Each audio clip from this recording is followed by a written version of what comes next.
Bueno, y en ese marco vamos a invitarlo a Matías Batista. Matías es un contador y además especializado en materia económica, a hablar otro de los temas tal vez más importantes que más nos preocupan a los argentinos, porque hablamos de inseguridad, hablamos del tema educativo, hablamos de cada conflictividad, bueno, ahora traducida en la cuestión inflacionaria, que es tal vez el eje más importante. ¿Por qué? Porque sacude la economía del hogar, nada más y nada menos que eso.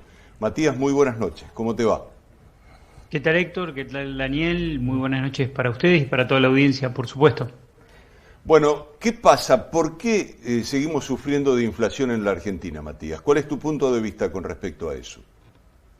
Bueno, la Argentina tiene una historia cultural arraigada a la inflación desde hace muchísimos años y tiene conductas que conllevan, no solo desde el punto de vista empresarial, sino también desde el punto de vista político, a que el proceso inflacionario se transforme en un proceso de puja distributiva que parece nunca acabar. Y ya llevamos desde el 2008 en adelante un proceso inflacionario que en algunos años es del 25, en otros del 20, en otros es del 30, hemos llegado al 50%, 55% con Macri, y hoy estamos en un valores más o menos cercanos al 40% si tomamos los últimos 12 meses, y con una proyección para los próximos 12, según el Banco Central, de 45%. Es un problema muy complejo de la Argentina, que tiene que ver con la emisión, que tiene que ver con esa emisión para respaldar el déficit, pero también que tiene que ver con una puja distributiva que se da entre sectores que nadie quiere perder, y eso es lógico, pero también hay sectores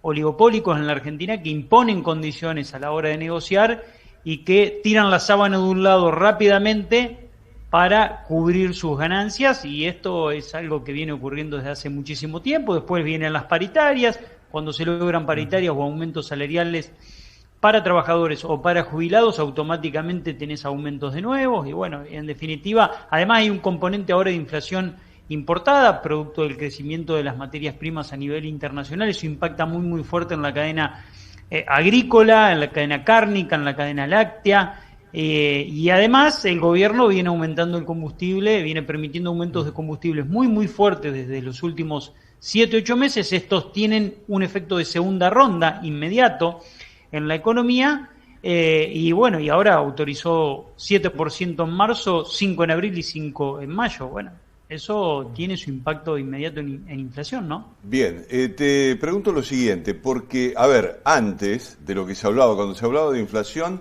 hay una definición muy clara. Hay una transferencia de ingresos masiva, de un grupo muy masivo de gente a los grupos monopólicos de los que vos estabas hablando recién. Básicamente eso se traduce en el proceso inflacionario, o esa es la consecuencia del proceso inflacionario. No es la única, por eso digo, tiene una enorme importancia eso. ¿Por qué? Porque abona el tema de no solamente de la injusticia social, sino de la desigualdad latente, lacerante que hay en la sociedad argentina. La inflación tiene múltiples causas, Héctor, y a veces los procesos inflacionarios como el de Macri estaban muy anclados en los servicios públicos, y era una inflación de costos, y esa inflación de costos se trasladaba directamente por determinados sectores que podían imponer precios y lo trasladaban rápidamente. Hoy tenemos un poco y un poco, también había un proceso de emisión en el gobierno de Macri, ahora hay un proceso de emisión mucho más fuerte. Además, hay un proceso de costos que se están recomponiendo y reconfigurando muchos costos, y hay una puja distributiva. Vos fijate que cuando aumentan los salarios, generalmente los salarios aumentan en tramos, aumentan en marzo, en junio y en septiembre, octubre, ahí tenés picos mensuales de inflación, porque hay un traslado rápido a precios de esas decisiones. Bueno, evidentemente, históricamente la Argentina no lo puede resolver porque también es un problema cultural y de conducta. Hay gente que aumenta todos los meses los precios, incluso aunque no le aumenten, por las dudas. Bueno, porque forma parte de una cuestión cultural. Es muy compleja la inflación en la Argentina, y hasta que no encontremos puntos de contacto entre los sectores políticos para abordar la problemática con la seriedad que merece, no lo vamos a resolver. Vos fíjate que yo estaba mirando hoy a la mañana, ¿no? La canasta básica total de alimentos está en 58.000 pesos. La canasta alimentaria está en 24.500 pesos. y el salario mínimo vital y móvil en 21.600 pesos a partir de ahora de marzo. Fíjate cómo esa inflación distorsionó, y si el perdedor es siempre el mismo, los trabajadores que no pueden ajustar rápidamente sus salarios y el común de los argentinos que pagamos los precios en la góndola, ¿no? ¿Qué tal, Mati? ¿Cómo estás? Buenas noches. Recién dabas una cifra, volvémela a repetir. ¿La canasta en cuántos está? 58.000 la canasta básica total para no ser pobres. Ajá. Y 24.500 la canasta para no ser indigentes. Y vos tenés un salario mínimo vital y móvil en 21.600 pesos. Rápidamente, ¿cuánto fue más o menos el aumento del combustible desde enero hasta acá? ¿Tenés más o menos un porcentaje? Y hubo un 15% inicial, sí, en varios tramos, ahora hay un 7% y hay 2 veces un 5%, pero bien, como es acumulativo es más que la suma de esos valores. Entonces vas a tener, sí, tenés un aumento muy muy fuerte. La carne... Bueno, me queda otra más. Ya Guzmán tiene preparado el paquete de lo que va a ser la suba de gas para la República Argentina. ¿Por qué te llevo a todos estos números? Porque hoy nos encontramos con, por ejemplo, los docentes o la gente de los municipales peleando por un incremento salarial, los docentes en un 35%, pero si uno suma todas estas situaciones, ampliamente le van comiendo el salario al trabajador. Y por otro lado, también recordar que el año pasado no hubo grandes aumentos de salario y vos decías, y es así porque todos lo vivimos, que tuvimos en noviembre, en diciembre, aumentos de combustible. Y bien sabemos que el aumento del combustible es lo que va directamente a los alimentos. ¿Por qué? Por el transporte, por la matriz que tiene la República Argentina respecto a lo que es transportar la mercadería. Entonces uno entiende que es un círculo de nunca acabar. ¿Cómo podemos frenar eso? Bueno, es muy interesante el análisis, Dani, coincido plenamente con todo lo que fuiste diciendo. El salario real viene perdiendo de sobremanera, la Argentina tiene una estructura productiva y tiene 3.000 kilómetros de largo, un poquito más, y 1.500 de ancho, y el principal medio de distribución de la mercadería es el camión, porque los aumentos de segunda ronda, fruto del aumento del combustible, es inminente. Lo que yo creo es que acá lo que hay que lograr es que la Argentina tenga un marco de acuerdo entre sindicatos, que son los representantes de los trabajadores y los representantes de los empresarios. Y lo que hay que lograr de cara a los próximos 5 años es desarrollar la infraestructura productiva para que no se produzcan los cuellos de oferta, los cuellos de botella. Es necesario inversión. Una de las claves para solucionar el problema de la inflación es inversión, pero inversión real, es inversión en producción, en trabajo, que permita que se pueda aumentar la oferta de productos y aumentar la competencia en determinados segmentos y lograr de alguna manera que los controles de precios que instrumente el gobierno también sean efectivos. Yo creo que tiene que haber un acuerdo global entre todos los espacios que representan las fuerzas productivas de la Argentina, porque si no hay acuerdo, y también entre la oposición, porque, a ver, yo no me olvido que en el 2015 un presidente vino y dijo la inflación se soluciona de la noche a la mañana, lo más fácil que tiene la Argentina. Bueno, y también tiene que asumir un compromiso el Estado Nacional de resolver su problema fiscal, porque con un déficit fiscal creciente y galopante como el que tiene la Argentina y con el nivel de emisión que está teniendo, bueno, todos son factores que confluyen. No es que uno produce la inflación y los otros no, o que no emitir te soluciona el problema, porque de hecho el gobierno de Macri no había emitido en un tramo de su gobierno y seguía teniendo inercia inflacionaria y no la podía detener. Entonces, hay muchos factores y todos tienen que jugar su rol y todos tienen que cumplirlo, si no, va a ser muy difícil que podamos ver, por lo menos por los próximos 4 años, guarismos de inflación por debajo del 10%. Esto es muy, muy difícil. Bueno, Matías, hay una cuestión pendiente en todo caso de la conversación, porque también la economía está atada a la realidad sanitaria, y esto es lo que instaló el tema de la pandemia, no solamente en la Argentina, sino en el mundo entero. A partir de ahí hay 2 concepciones, tal vez enfrentadas, respecto de ver cómo es que se resuelve esta cuestión. Si la prioridad es una cuestión sanitaria o la prioridad es una cuestión económica.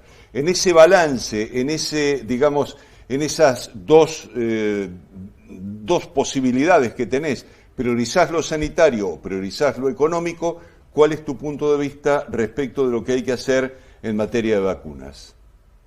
Bueno, yo lo que creo, Héctor, es que la oposición y el oficialismo se han empecinado en ver todo de manera binaria. Y acá tenemos un problema muy grave, que es el problema de la administración de las vacunas y la oferta de vacunas. Y el gobierno envió a un conjunto de médicos, con todo el respeto que le tengo al conjunto de médicos que envió a negociar las vacunas, a hacer una negociación que es económica. Porque no es una negociación solamente sanitaria, es estrictamente económica. Tiene todas las características. Involucra divisas, involucra una operación de exportación e importación, involucra decisiones en el marco de una oferta restrictiva a nivel mundial. Bueno, ¿cuál fue esto se instala una cuestión de si las vacunas las tiene que comprar solamente el Estado o las pueden comprar los privados? Yo creo que acá el gobierno tiene que analizar fríamente y pensar en un esquema en el cual la Argentina pueda acceder por determinados laboratorios privados a una oferta mayor de vacunas. No nos olvidemos que hay 9 vacunas aprobadas y vendiéndose en el mundo y Argentina solamente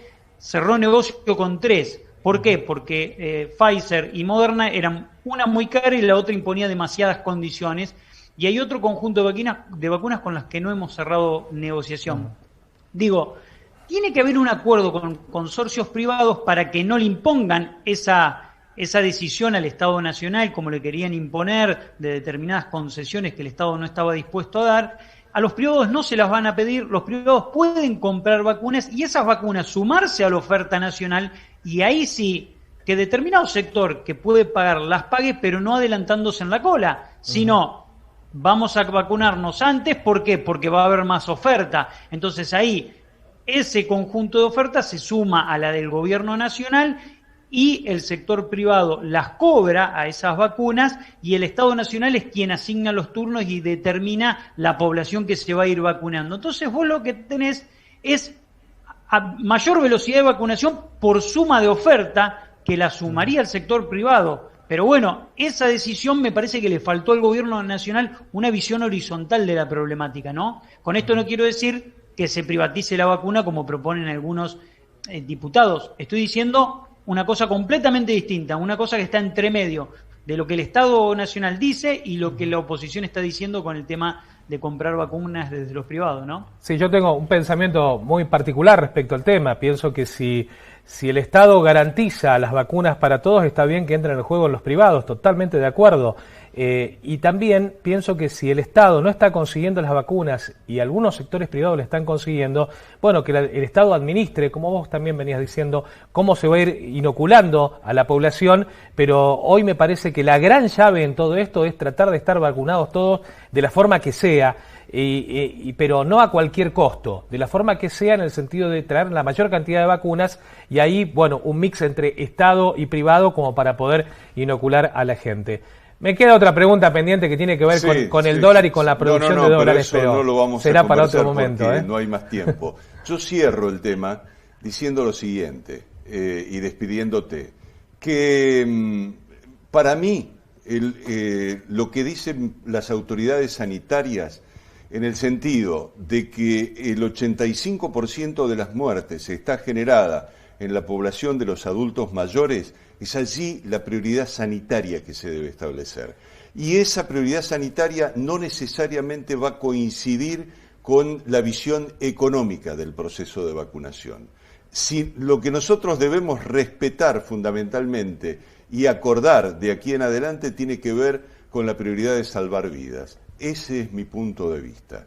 Y salvar vidas va a significar vacunar a los adultos mayores. Por eso, incluso por estas horas, el gobierno de la provincia hizo una evaluación en los barrios de la ciudad de Santa Fe, evaluando cuántos adultos mayores hay, información que no necesariamente tienen, porque por ahí la dificultad del adulto mayor del barrio es no poder llegar al centro de salud con la fluidez, en todo caso, que necesita el proceso de vacunación. Matías, muchas gracias como siempre. Gracias a ustedes, un gran abrazo. Bueno, hacemos una pausa y se viene un momento cultural.